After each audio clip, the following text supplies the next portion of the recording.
अस्सलाम वालेकुम व्यूअर्स, डेरा प्रॉपर्टी से अमजद इकबाल आपकी खिदमत में हाजिर है। आज की वीडियो भी हमारे एक कस्टमर्स के क्वेश्चन पे है कि बेसमेंट बनानी चाहिए या नहीं बनानी चाहिए, या डेरा इस्माइल खान में बेसमेंट नाकाम क्यों है। तो इस सिलसिले में जो तामीराती माहिरीन हैं उनसे भी मेरी बात हुई है।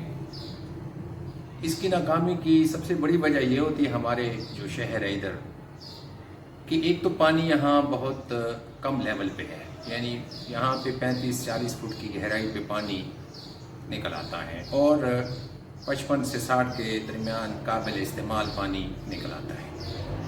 लेकिन उसके बावजूद भी अगर आप उसके मुरव्वजा असूल पे बेसमेंट बनाएं तो फिर बेसमेंट कामयाब है, नाकाम नहीं है। उसमें सीपेज नहीं आएगी, उसमें नमी नहीं होगी, जिसको डंपनेस कहते हैं।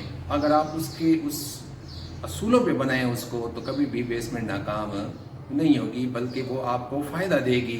क्योंकि ये जो शहर है, जो गर्म शहर है बहुत, उसमें बेसमेंट सर्दियों में गर्म और गर्मियों में ठंडी होती है, जिसमें आप एक पंखे भी लगा दें तो सुकून से वहाँ पे रह सकते हैं। अब बात यह है कि उसका असूल क्या है, कितनी गहराई में जाएं। जो बेसमेंट की गहराई गली से जो आपकी बाहर वाली है तकरीबन उससे 2 फुट ऊपर होनी चाहिए कम से कम, और नीचे जब है वो 8 फुट नीचे आप जाते हैं या 7 फुट जाते हैं तो ये आपका जो लेवल है ये 10 फुट तक होनी चाहिए। जो फिनिश फ्लोर लेवल होता है, यानी जहाँ पे फर्श ख़त्म होता है गली से आपकी वो जो बेसमेंट है वो 2 फुट होनी चाहिए। अब मसला ये है कि आपको मिस्त्री, मजदूर, ठेकेदार कम खर्चे वाली बात कर देते हैं, जिसकी वजह से आपकी बेसमेंट नाकाम होती है। जिसकी बेसिक वजह यही है, क्योंकि बेसमेंट पे जो खर्चा है, फर्ज करें आप नीचे एक कमरा बनाते हैं तो वो कमरा नहीं होता, वो ऐसी है जैसे आप कोई वाटर टैंक बनाते हैं ऊपर छत पर सीमेंट का, तो उसके वही असूल नीचे भी अप्लाई होते हैं।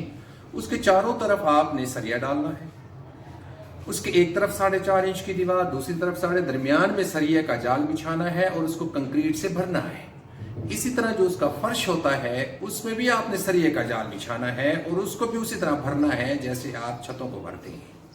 जब इस असूलों पे आप पाबंदी करते हैं इन असूल की, यानी फिर उसकी जो बाहर वाली दीवार है उसमें आप थिक पॉलीथीन जो होता है, यानी जो लिफाफा जिसको हम कहते हैं, प्लास्टिक जिसको कहते हैं, वो थिक वाला आप उसके ऊपर आपने लगाना है। उसकी सीमेंट में जो है ना उसमें पेडलो यूज करना है, जो केमिकल्स हैं आज का नाम मिलते हैं, तारकोल है, वो उस पर लगाना है। उसके बाद वो लिफाफा चढ़ाना है और उसको बंद करना है, तो आपकी जो सीपेज है उस दीवार के में नहीं आएगी। हम ये तरीके करते नहीं है, ये अखराजात करते नहीं है।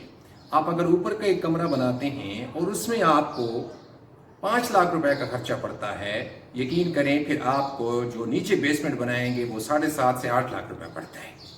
यानी ये जो 3 लाख 3.5 लाख ज्यादा बढ़ते हैं, फिर आप उससे घबरा जाते हैं। फिर आपको ठेकेदार गलत मशवरा दे देता है कि जी नहीं, मैं आपको ऐसे ही बना देता हूँ, कोई मसला नहीं है।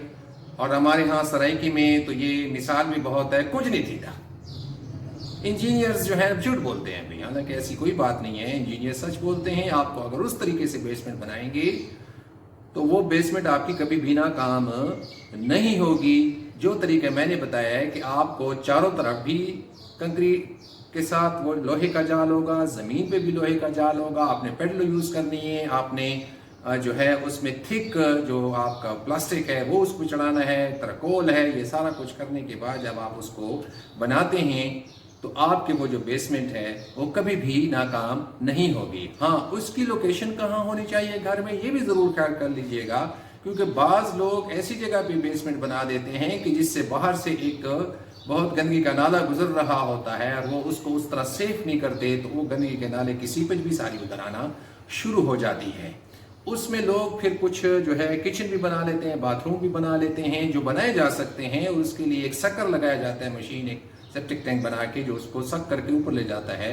कोशिश करें कि उसमें एक पाउडर जिसको कहते हैं वो बना लें कि जिसमें आप मुंह हाथ धो सकें और उसको जो है उसके पानी को वो सक करके ऊपर फेंका जा सके। बिजली के मसाइल होते हैं, फिर चलती नहीं है मोटर। तो बेसमेंट में अगर आपने रिहाइश इख्तियार करनी है गर्मियों में इलाकों में तो दी बेस्ट है, लेकिन उसको उस तरीके से बनाएं जो मैंने आपको बताया है کہ آپ کی گلی کے لیول سے بھی وہ 2 فٹ اوپر ہو، اس میں کراس وینٹیلیشن بھی ہو، چاروں طرف سے آپ کی ہوا بھی آپ کو ملے، اور آپ اس پہ خرچہ کریں تو آپ کی وہ بیسمنٹ کہیں بھی ناکام نہیں ہوتی۔